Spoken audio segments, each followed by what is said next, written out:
Oi, turma! Vamos dar continuidade então aos nossos estudos. Terminamos o assunto de ecologia e agora vamos iniciar com o assunto de evolução. Peguem o livro de vocês aí na página 102 e vamos dar continuidade. Façam suas anotações, suas observações e vamos seguindo os nossos estudos. Quando nós vamos estudar evolução, nós estamos estudando uma teoria da evolução. Na ciência, as coisas elas não são fixas, elas podem ser mudadas no decorrer das novas descobertas. Cada vez que algo novo é descoberto, uma teoria é refutada, algo que se acreditava como verdadeiro é refutado, então vai havendo mudanças, vai havendo modificações. Assim também é na teoria da evolução. Quando nós estudamos evolução, nós vamos lembrar sempre de cara logo de quem? Desses dois cientistas aqui. Quem são os dois cientistas? Lamarck e Darwin. Lamarck, apesar de algumas das suas ideias terem sido refutadas, ele é bastante importante por ter dado aquele pontapé inicial nos estudos, nas publicações relacionadas à evolução das espécies. Porém, Lamarck fez algumas observações verdadeiras, mas acabou errando em algumas das suas conclusões. Segundo Lamarck, as espécies elas se modificavam com o tempo. Poderia surgir mudanças, ou seja, aquela espécie estaria evoluindo. Mas como surgiam as mudanças dentro das espécies segundo Lamarck? Aí nós temos a primeira lei, que é a chamada lei do uso e desuso. Gente, falou em Lamarck, lembrem, lei do uso e desuso. O que que Lamarck acreditava? Se um ser vivo usasse bastante, usasse bastante aquela estrutura, essa estrutura ela tenderia a se desenvolver. E essa característica seria passada para gerações futuras descendentes daquela espécie, que é a segunda lei, chamada de lei da transmissão das características adquiridas. Quanto mais eu uso, mais ele se desenvolve. Quanto menos eu uso aquela estrutura, mais ela atrofia, menos ela se desenvolve. Então, Lamarck acreditava basicamente assim: se eu tenho peixes vivendo no fundo de cavernas, lá no ambiente marinho, ele não tem a necessidade de estar utilizando a visão, porque é um ambiente bem escuro. Então ele acaba desenvolvendo outros sentidos, mas a visão se atrofia. O fato da visão se atrofiar naquele momento de interação com o ambiente escuro, para ele, os filhos, os descendentes daquele animal, todos já nasceriam obrigatoriamente cegos. Por quê? Não por uma característica genética, como nós conhecemos, mas porque o seu pai não usou aquela estrutura. A mesma acontece no caso clássico, para os dois aqui, que é em relação às girafas. Não tem como falar deles sem a gente lembrar do que cada um pensava sobre a evolução das girafas. O que que Lamarck acreditava? Que as girafas elas tinham o pescoço curto.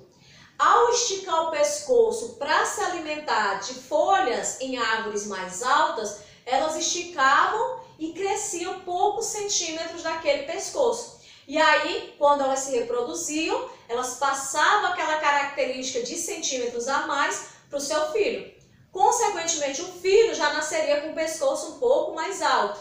Aquele filho esticava o pescoço para se alimentar e crescia ainda mais um pouco. E aí passava para o seu filho aquela característica ainda mais alta e assim por diante. Até eu ter girafas com o pescoço já bastante elevado. Então, segundo Lamarck, o pescoço das girafas crescia segundo a lei do uso e desuso. Quanto mais ela esticava o pescoço, mais usava a estrutura, mais ele se desenvolvia. O que deu errado aí? Isso aqui, ó. Transmissão das características adquiridas. Se eu uso uma estrutura, ela tende a se desenvolver. Se eu não uso, ela tende a atrofiar. Isso é verídico, realmente. Porém, se é uma característica adquirida, ou seja, eu já estou desenvolvido e eu vou acabar ali acarretando o surgimento de um desenvolvimento a mais de alguma estrutura, então é característica adquirida, eu não nasci com ela. Qual foi o erro dele? Dizer que essa característica adquirida era transmitida para os filhos. Que nós sabemos que a transmissão ela é genética. Então, se há alguma modificação, tem que ser naqueles gametas para então serem transferidos. Não uma característica adquirida pelo uso e desuso. Então, uso e desuso. Então, o erro dele foi esse. Logo depois, eu tenho o nosso famoso Charles Darwin. Charles Darwin, a gente conhece bastante a história de Charles Darwin, né? Assim, no popular, no senso comum, sobre as ideias dele sobre a evolução. Então, a história nos conta que Darwin ele saiu em expedição no seu navio Beagle, mas o interesse dele era na parte de geologia. Porém, ele acabou observando também os seres vivos. E daí, ele começou a idealizar, a observar e perceber que havia uma seleção imposta pelo próprio ambiente sobre aqueles seres vivos, que é o que nós chamamos de seleção natural. A história nos diz que ele ancorou, né, o seu navio em várias partes do continente, na América do Sul, e principalmente no arquipélago de Galápagos, onde eu tenho várias ilhas próximas, porém independentes. E aí Darwin acabou observando o quê? Ele observou que vários animais presentes nessas ilhas, eles tinham bastante características semelhantes. Então ele já começou a suspeitar, eu tenho esse animal aqui nessa ilha e eu tenho esse outro animal nesta outra ilha. Ilhas diferentes, animais diferentes. Porém, as características deles são bem próximas, são bem semelhantes. E se eu tiver a ilha de Galápagos aqui e outra ilha, né, lá Cabo Verde, bastante longe, mas a condição climática mesma, a condição de solo a mesma, eu não vou encontrar essas espécies semelhantes. Então, ele já começou a suspeitar daí, que as espécies diferentes naquelas ilhas próximas, elas teriam surgido umas das outras. Então, quando eu digo umas das outras, ele quer dizer o quê? Que eu tenho ali um ancestral comum, que é o que Darwin mais bate na tecla do ancestral comum. Então, provavelmente, aquelas aves semelhantes, elas se originaram de um ancestral comum, de um mesmo ancestral. E aí, a variação ali nas características, o que implicou essa variação? O que implicou que uma característica seria favorável à sobrevivência e outra deixou de existir? Seleção natural. Então, quando eu falo em Darwin, eu lembro de seleção natural. Quando eu falo em Lamarck, eu lembro da lei do uso e desuso. O que a seleção natural de Darwin ela implica na evolução? Eu tenho ali várias espécies animais. Dentro daquela própria espécie, de uma mesma espécie, eu tenho também seres com características distintas. O que vai favorecer que uma das características de um indivíduo seja favorável e a de outro não? É o ambiente. Quem determina a seleção daquela característica é o ambiente. Muitas vezes a gente ouve falar que na seleção natural o mais forte sobrevive. É um conceito errado. Nós não falamos o mais forte sobrevive, não é uma questão de força, mas de habilidade. O mais apto sobrevive, ou seja, aquele que possui características que melhor levam um bom desempenho, que tem um melhor desempenho no ambiente em que ele vive. Então ele vai promover que aquele ser vivo ele se destaque positivamente naquele ambiente. Então aquela característica ela é selecionada naturalmente, de forma favorável. Por que uma característica é selecionada positivamente? Porque ela permite a sobrevivência daquele animal. Se aquele animal se destaca, aquele ser vivo, né? Vamos falar no ser vivo no geral. Se aquele ser vivo tem uma característica que favorece a sobrevivência dele, ele vai se sobressair em relação aos demais. Ou seja, eu tenho uma característica que me permite sobreviver no ambiente, me permite destacar e eu vou sobreviver. E o meu colega não. Então, quem sobrevive é que se reproduz e gera descendentes. Aquele descendente vai ter a mesma característica que eu possuo geneticamente. Então, eu vou passando a minha característica positiva, minha característica favorável, para a minha geração. E aí minha geração já vai ter uma característica que vai facilitar a sobrevivência deles no ambiente. Já a do outro companheiro, do outro colega ali, não. Se ele não tem uma característica favorável, ou seja, se a característica dele é desfavorável à sobrevivência dele no ambiente em que ele está, ele tende a morrer. Ele tende a morrer por doença, por predadores. Se ele morre, a carga genética dele morre com ele, não é passada adiante. Então, isso é a seleção natural. Ou seja, o ambiente impõe condições em que quem tem características favoráveis à sobrevivência permanece existindo e passa sua característica adiante. Quem não tem, morre e perde aquela carga genética que não é passada às futuras gerações. Então, quando eu falo de girafa, o que Darwin acreditava? Que eu tenho girafas de pescoço curto e tenho girafas de pescoço longo. Quando falta alimento na parte mais baixa das árvores, quem é que se destaca positivamente? A girafa de pescoço longo, porque ela consegue obter alimento também das partes mais altas. Se a girafa de pescoço curto não tem esse alimento disponível, ela tende a morrer. E aí, se ela tende a morrer, ela passa a não produzir mais girafas de pescoço curto, porque ela morreu, acabou ali. Quem é que sobreviveu? A girafa de pescoço longo, que se reproduz e gera girafas que já têm também o pescoço longo. Isso é seleção natural. Ou seja, o mais apto, aquele que tem maior chance de sobreviver, deixa descendentes também. E aí, quando eu vou falando de evolução, o que faz essa teoria aqui ser então aceita? Aí nós vamos ter as evidências dessa evolução. O que evidenciou que realmente houve uma mudança dentro das características daquelas espécies? Que aquelas espécies, elas foram mudando, foram se modificando ao longo dos milhares de anos. Então nós temos a principal delas, que é o fóssil. O fóssil é então uma evidência da evolução, aonde eu encontro a marca daqueles seres vivos que provavelmente hoje nem existem mais. E é o que eu chamo, de fóssil, ou seja, ele não existe mais, mas ele existiu no passado. Então significa que eu posso ter algum animal do presente herdando características ou sendo descendente daquele animal que foi encontrado, o fóssil. O fóssil, gente, ele só existe em condições realmente ideais para que isso se desenvolva. Geralmente nós vemos o soterramento de áreas, principalmente alagadas, e aonde eu tenho a sedimentação daquele ser vivo, sem que haja ali a decomposição imediata. E aí nós vamos ter alguns processos acontecendo, como, por exemplo, o molde. No caso do molde, o que aconteceu? Aquele ser vivo foi soterrado, sedimentado, ali presente, e aí vai acontecendo a decomposição daquele ser vivo, e a marca dele ficou então registrada naquela rocha ali sedimentar. Então ali formou um molde, ou seja, a marca dele ficou ali como molde.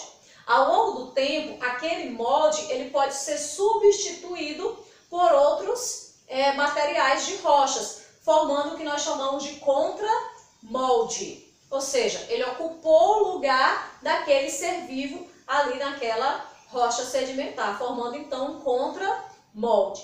Muitas vezes acontece a fossilização por petrificação ou mineralização, que é bastante interessante.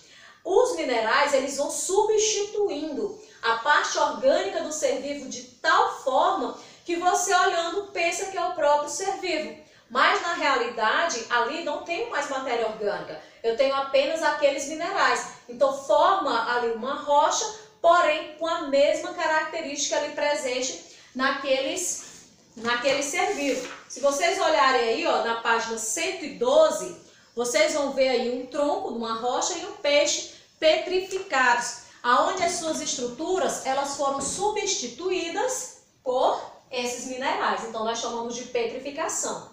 Quando eu tenho marcas como as famosas pegadas dos dinossauros, ali ficou uma impressão. E quando eu encontro os insetos lá preservados dentro da seiva da planta lá do âmbar, eu chamo de âmbar fóssil. Muito raramente, como aconteceu com o mamute, eu vou encontrar um fóssil ali, realmente um ser vivo preservado, como aconteceu com ele no gelo. No fóssil, eu também consigo ver a data provável de existência daquele ser vivo, através da datação, né, radioativa, onde o principal que é utilizado para ver datas mais próximas é o carbono, onde a gente chama de datação por carbono 14. Onde eles trabalham, né, com um esquema de meia-vida para poder determinar a quantidade de anos em que aquela rocha está presente, então determinar o ano em que aquele animal, que aquele ser vivo ali existiu. Outra evidência da evolução é a anatomia comparada. Se vocês olharem na página 115, eu tenho aqui uma tabelinha onde eu observo essa anatomia comparada. Eu vou comparar a organização anatômica daquele ser vivo. Nesse caso, aqui dos animais, eu vou encontrar o quê? Órgãos homólogos e órgãos análogos. O que são órgãos homólogos? Órgãos homólogos, eles têm a mesma origem embrionária, eles têm a mesma estrutura corporal, porém com funções diferentes. Eles se adaptaram a realizar funções diferentes em cada uma das espécies de ser vivo. Eles sofreram o que nós chamamos de divergência evolutiva. Apesar de ter o mesmo ponto de início, a mesma estrutura embrionária, eles se diferenciaram, eles se divergiram. É o que nós vemos aí, ó. No caso aqui, ó, o braço do ser humano, a nadadeira, né, do mamífero aquático, onde a gente observa aqui a mesma presença dos ossos, úmero, rádio e assim por diante. Aqui, ó, no morcego, da mesma forma, na ave, a mesma forma, a presença desses ossos aí constituindo. Porém, ó, eu tenho aqui o braço com a função, né, de agarrar, eu tenho aqui a nadadeira com a função de nadar, eu tenho as asas com a função de voar. Então, elas divergiram evolutivamente para funções distintas. O contrário do que aconteceu com os órgãos análogos. Nos órgãos análogos, eu tenho o quê? Eu tenho indivíduos de espécies diferentes, vivendo em regiões diferentes e em momentos diferentes deram origem a características que são semelhantes entre si. Ou seja, eu tive o desenvolvimento da asa do mamífero lá do morcego, da asa da ave em momentos diferentes, da borboleta, o do inseto, né, ali da muriçoca abençoada. Então, aquela asa ali, ela se desenvolveu de forma independente em cada um desses grupos. Porém, a característica em relação à função é a mesma. Então, nós falamos que houve uma convergência evolutiva. Ou seja, a função, a realização da função daquela estrutura é a mesma. Então, eu chamo isso de órgãos análogos. É o que acontece aqui. A asa da borboleta e de uma ave. A estrutura corporal é diferente, porém a função é a mesma, que é o voo. E outra evidência que nós temos mais contemporânea são as semelhanças genéticas, graças à análise do DNA, né, a molécula do DNA desses seres vivos. Então ela dá para ali determinar o grau de semelhança entre o material genético das espécies e ver o quão próximos essas espécies são. Nós temos genes que determinam até mesmo o padrão do corpo desses indivíduos, o padrão corporal. Ou seja, esses genes aqui, ó, eles determinam o padrão de onde vai ficar a cabeça, o restante do corpo, e aí eu vou ter a presença, né, de um padrão bem organizado para diversas formas ali de animais, de seres vivos, apesar de serem espécies diferentes. Então, esses genes homeopáticos aqui, o que acontece? São genes que acabam ali determinando a semelhança genética entre as diversas formas de vida. Então, esses aqui, eles são as evidências da evolução. Quais são as evidências da evolução? Eu tenho aqui o fóssil, que eu tenho molde, contramolde, petrificação, impressão e o ambafóssil. A anatomia comparada com os órgãos homólogos e órgãos análogos. As semelhanças genéticas, com o material genético ali sendo digamos assim, um determinante no diagnóstico de semelhança de proximidade dessas espécies. Lamarck, lei do uso e desuso, Darwin, seleção natural.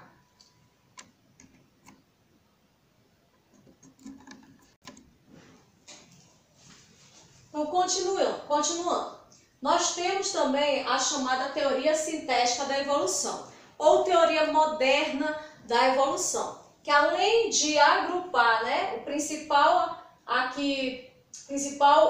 ponto de apoio de Darwin, que é a seleção natural, ele também incorpora outros conceitos a essa teoria da evolução. Então, é conhecida como teoria sintética da evolução, está aí na página 119 para a gente ir acompanhando. O que está presente e que determina esse processo de evolução? Além da seleção natural, que nós já vimos aí com Darwin, que é o ambiente interferindo e selecionando aquelas espécies de forma gradual, o que é bom, assim, digamos, a gente pensar, é que a seleção natural é o ambiente que impõe. Porém, o ser humano ele já vem realizando há séculos a seleção artificial, que é pegar uma variedade de uma planta, por exemplo, e cruzar com outra. Animais, até mesmo da mesma espécie, mas com características mais desejáveis. Então, isso acabou despertando, digamos assim, a curiosidade desses cientistas, a curiosidade de Darwin, para realmente que existisse o processo de modificação dentro da espécie e, consequentemente, de evolução. Agora, além da seleção natural, eu tenho dois outros fatores bastante importantes no processo de modificação daquela população, daquela espécie. Quem é esse processo? Eu tenho as mutações. Gente, uma coisa que nós devemos sempre ter em mente é que mutação, ela não acontece ao meu bel prazer, ela acontece ao acaso. Quando nós falamos em mutação, a gente já tem isso em mente. Mutação acontece ao acaso. Ou seja, ela acontece de forma aleatória. E o que é uma mutação gênica? É uma modificação na estrutura do DNA daquela espécie. Uma alteração naquela constituição genética.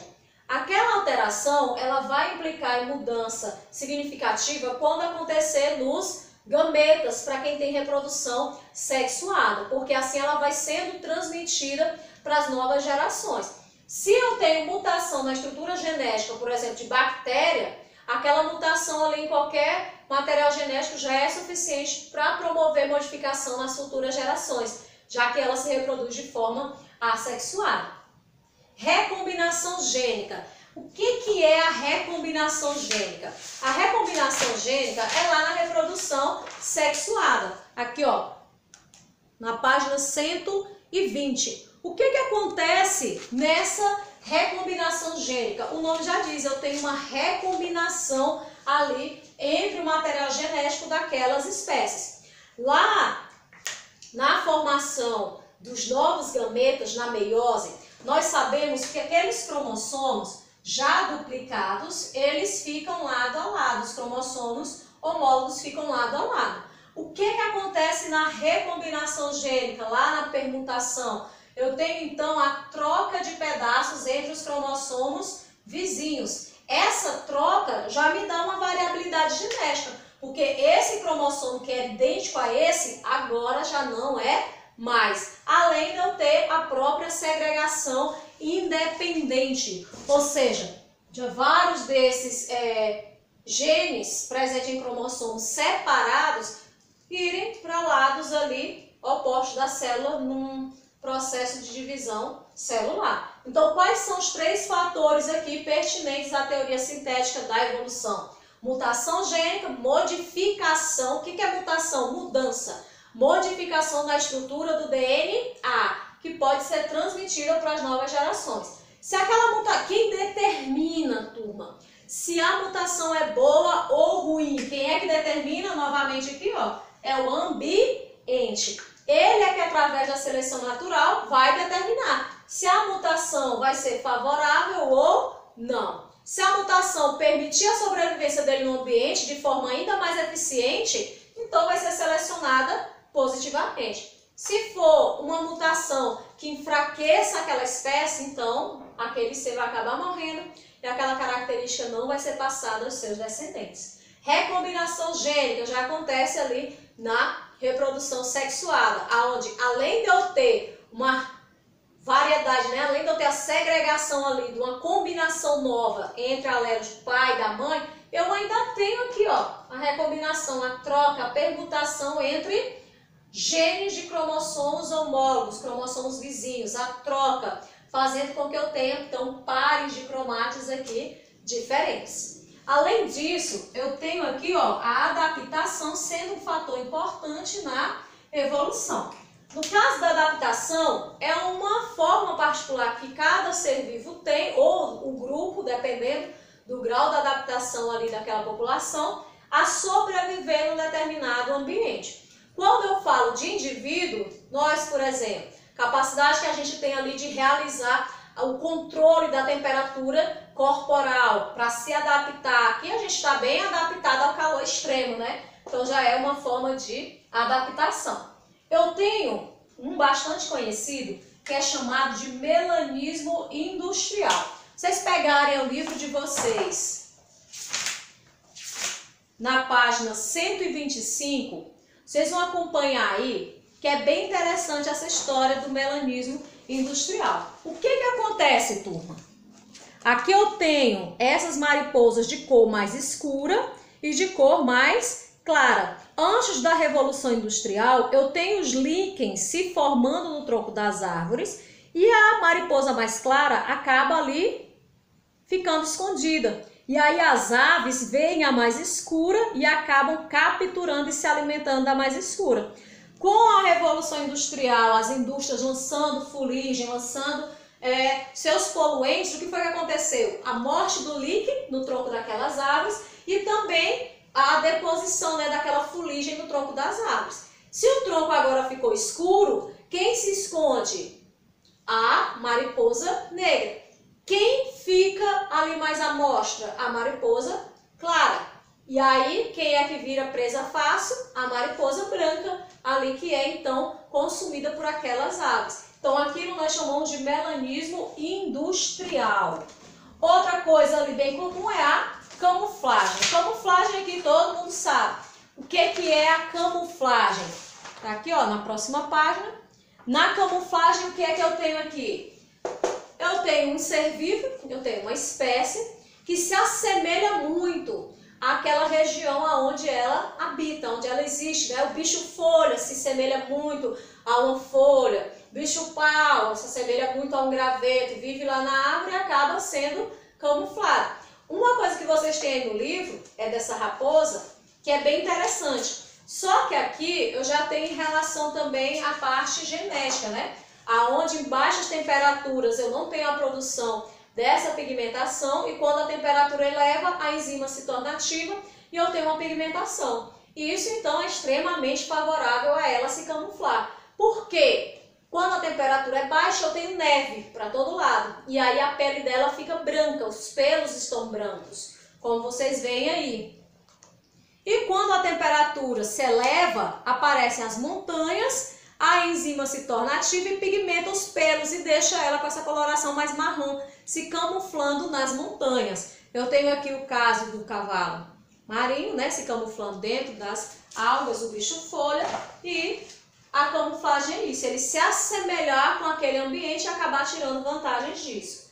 Coloração de aviso, geralmente seres, né, mais tóxicos, peçonhentos, até plantas tóxicas, elas têm uma coloração já diferenciada. Aqui no livro de vocês a gente vê essa rã aqui venenosa, né? Então, como ela tem uma cor bem viva, bem forte, a gente já diz que isso é uma coloração de aviso. Aonde o predador que olha, ele já não vai atacar, porque ele sabe que ela é tóxica. E uma coisa interessante que eu acho bastante é o mimetismo. No mimetismo, um ser acabou adquirindo vantagem em relação a outro que é perigoso. A gente tem o caso clássico da coral e a falsa coral. A coral verdadeira, ela tem as presas logo na frente, né, para inocular o veneno e acaba se tornando bem perigosa. E já a falsa coral não tem essa mesma posição das presas aqui na frente, né? Como fica lá mais no fundo, ela não consegue abocanhar de forma a inocular o veneno. E aí o que acontece? Ninguém vai se arriscar para saber chegar perto, o predador vai lá, se é a verdadeira ou se é a falsa. Então a falsa acaba se beneficiando do perigo que a verdadeira demonstra. Outra coisa é a borboleta monarca, que é tóxica, e a vice-rei, que não é tóxica, mas que como a característica é bem semelhante, essa que é tóxica, ela é perigosa para os pássaros, então eles não vão atrás dela. Só que eles acabam não indo atrás dessa que não é tóxica também por causa da semelhança. Então eles não vão conseguir distinguir quem é quem e acabam não arriscando em nenhuma delas. Então um obtém benefício por uma ou outra espécie ter a característica, ou por ela ter a característica bem semelhante a uma espécie venenosa. Então, teoria sintética da evolução. Quais são os fatores que formam a teoria da evolução sintética? Mutação gênica, recombinação gênica e o binho aqui, a seleção natural.